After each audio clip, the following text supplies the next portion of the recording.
যুদ্ধ কি সত্যিই সমুদ্রের রাজা, নাকি তার চেয়েও ভয়ঙ্কর কিছু এখন পানির নিচে অপেক্ষা করছে? ইরানের সর্বোচ্চ নেতা আয়াতুল্লাহ আলী খামেনি হুঁশিয়ারি দিয়েছেন, যুদ্ধজাহাজ বিপজ্জনক, কিন্তু তার চেয়েও বিপজ্জনক সেই অস্ত্র যা তাকে সমুদ্রের তলদেশে পাঠাতে পারে। এই বার্তা কার জন্য? অনেকে বলছে সরাসরি যুক্তরাষ্ট্রের জন্য। পারস্য উপসাগরে এখন মোতায়েন রয়েছে মার্কিন বিমান বাহিনীর রণতরী USS আব্রাহাম লিঙ্কন, যা সমুদ্রের বুকে ভাসমান এক দুর্গ। অন্যদিকে ইরান বলছে তাদের হাতে আছে ক্যারিয়ার কিলার ক্ষমতা।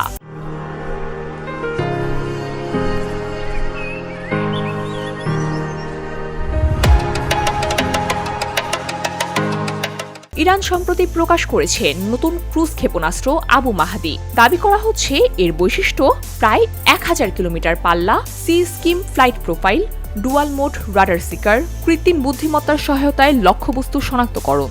অর্থাৎ চলমান যুদ্ধজাহাজও টার্গেট হতে পারে এই ক্ষেপণাস্ত্রের। নিচু উচ্চতায় উড়ে রাডার এড়িয়ে হঠাৎ আঘাত, এটাই এর কৌশল বলে দাবি তেহরানের। এমন সময় হরমুজ প্রণালীতে লাইভ ফায়ার মহড়া চালায় ইরানের বিপ্লবী গার্ড। সমুদ্রে একটি মগ জাহাজ ধ্বংসের ভিডিও প্রকাশ করা হয়। বিশ্বের প্রায় 20% সমুদ্র পথে পরিবাহিত তেল যায় এই সরু জলপথ দিয়ে। এখানে উত্তেজনা মানেই বিশ্ব অর্থনীতিতে সরাসরি ধাক্কা। অন্যদিকে যুক্তরাষ্ট্রের প্রেসিডেন্ট ডোনাল্ড ট্রাম্প হুঁশিয়ারি দিয়েছেন, চুক্তি না হলে কঠোর ব্যবস্থা নেওয়া হবে। অতিরিক্ত যুদ্ধজাহাজ, ফাইটার জেট, আকাশ প্রতিরক্ষা ব্যবস্থা সবই ইতিমধ্যে মোতায়েন করা হয়েছে। তবে ইরান বলছে 47 বছরেও পারেনি, ভবিষ্যতেও পারবে না। এরই মাঝে জেনেভায় আলোচনা, ওমানে মধ্যস্থতা, কূটনীতির টেবিলে হাত মেলানো আর সমুদ্রে কামানের গর্জন।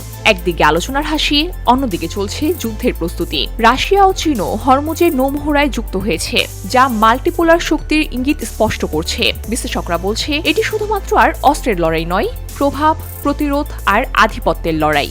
একটি ভুল হিসাব পুরো অঞ্চলকে আগুনের দিকে ঠেলে দিতে পারে। জ্বালানি বাজার, বৈশ্বিক শেয়ার বাজার, এমনকি সুপার পাওয়ার রাজনীতিও এর সঙ্গে জড়িত। প্রশ্ন এখন একটাই, এটি কি শুধুই মনস্তাত্ত্বিক চাপ সৃষ্টির কৌশল, নাকি সত্যিই সমুদ্রের নিচে এমন এক শক্তি তৈরি হয়েছে যা মুহূর্তেই বদলে দিতে পারে সামরিক ভারসাম্য? পারস্য উপসাগরের উত্তাল জল এখন শুধুমাত্র ঢেউই নয়, ফুটছে ভূ রাজনীতির বারুদে। যুদ্ধ হবে নাকি শেষ পর্যন্ত কূটনীতির শেষ কথা বলবে? সমুদ্রের গভীরে কি অপেক্ষা করছে, সেটাই এখন বিশ্বের সবচেয়ে বড় suspense. VOD Bangla news desk.